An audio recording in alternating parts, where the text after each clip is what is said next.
Doctor sir, पीलिया के मरीज को अचानक बेहोशी आ रही है और वो अजीब हरकतें कर रहा है। एक पीलियाग्रस्त मरीज का अचानक इस कदर भ्रमित हो जाना किसी बड़े खतरे की दस्तक है। उसकी दिमागी हालत तेजी से बिगड़ती है और वो बार बार गहरी बेहोशी की चपेट में आने लगता है। डॉक्टर इस खतरनाक स्थिति को हेपेटिक एन्सेफेलोपैथी के नाम से जानते हैं।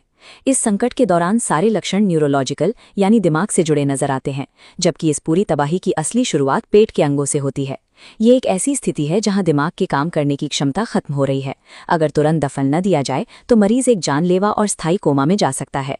एक स्वस्थ शरीर में लिवर किसी एडवांस फिल्टर की तरह काम करता है, जो पाचन के दौरान बनने वाली गंदगी को लगातार साफ करता रहता है। इसी पाचन प्रक्रिया के दौरान शरीर में अमोनिया नाम का एक जहरीला तत्व पैदा होता है। गंभीर रूप से बीमार लिवर अमोनिया को फिल्टर करने की क्षमता खो देता है।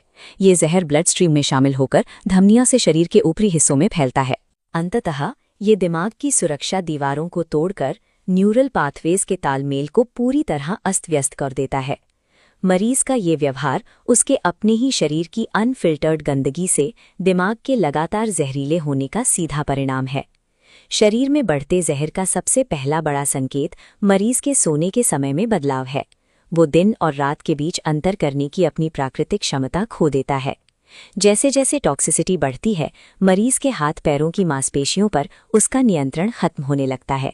इसे पहचानने के लिए मरीज के हाथों को सीधा फैलाया जाता है, जहां वे अनियंत्रित रूप से बार बार नीचे गिरते हैं और फिर झटके के साथ वापस ऊपर आते हैं। क्लिनिकल भाषा में इन विशिष्ट झटकों को फ्लैपिंग ट्रेमर्स या एस्टेरिक्सिस कहा जाता है। इन ट्रेमर्स और उलट चुके स्लीप साइकिल का दिखना ये पुख्ता करता है कि मरीज अब एक गंभीर ऑर्गन फेलियर इमरजेंसी में पहुंच चुका है। इस इमरजेंसी को पलटने के लिए जो सबसे मुख्य दवा दी जाती है वो है लैक्टुलोज सिरप।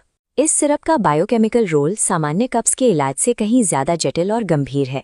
ये दवा आंतों की लीमार पर मैग्नेट की तरह काम करती है, जो अमोनिया के जहरीले कणों को बांधकर जकड़ लेती है। दिमाग से जहर निकालने के लिए मरीज को दिन में कम से कम 3 से 4 बार पतले दस्त होना अनिवार्य है। दस्त के जरिए जहर को शरीर से बाहर धकेलने की ये यांत्रिक प्रक्रिया ही मरीज के होश वापस लाने का एकमात्र रास्ता है। इलाज के दौरान रेड मीट और भारी दालों जैसे हाई प्रोटीन खाने पर पूरी तरह पाबंदी लगा दी जाती है। भारी प्रोटीन का पाचन सीधे तौर पर शरीर में और ज्यादा अमोनिया पैदा करता है, जो टॉक्सिसिटी को और बढ़ा देता है। एक और सख्त चेतावनी, मरीज की नींद को सुधारने के लिए उसे कभी भी भूलकर नींद की गोलियां न दे।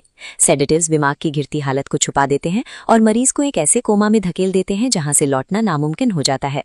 हेपेटिक एन्सेफेलोपैथी सीधे तौर पर तत्काल आईसीयू केयर, कठोर डाइट कंट्रोल और केमिकल क्लीनिंग की मांग करती है, ताकि मरीज को मौत के मुंह से वापस लाया जा सके।